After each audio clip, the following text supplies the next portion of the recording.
İnsanın ay balam gör neler gezer, akıl arasında, baş arasında, baş arasında, baş arasında.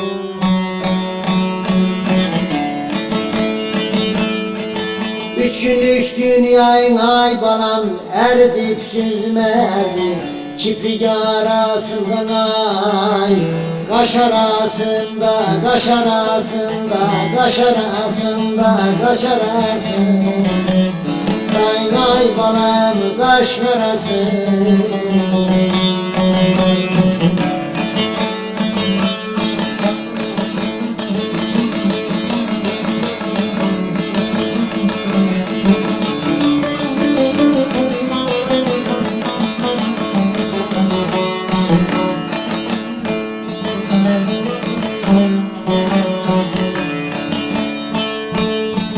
Bu dünya fanidir ay balam, kimseye kalmaz. Hiç kimse kimsenin kalbini bilmez, kalbini bilmez, kalbini bilmez.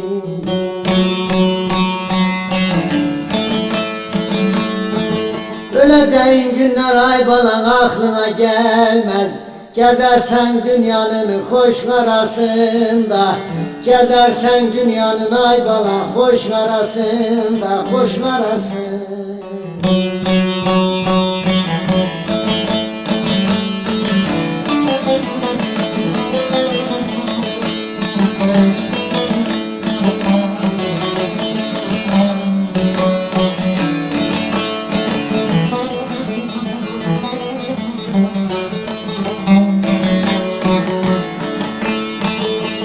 Çıldırdı Mehmet de gör neler yazdı, boşuna dolaştın ay canım, beyhude gezdin.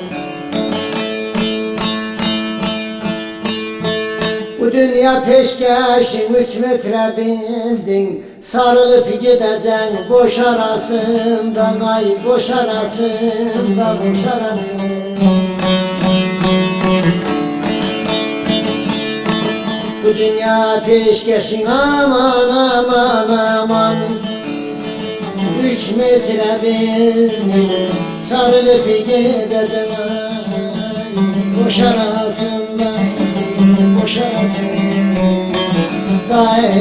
boş arasında.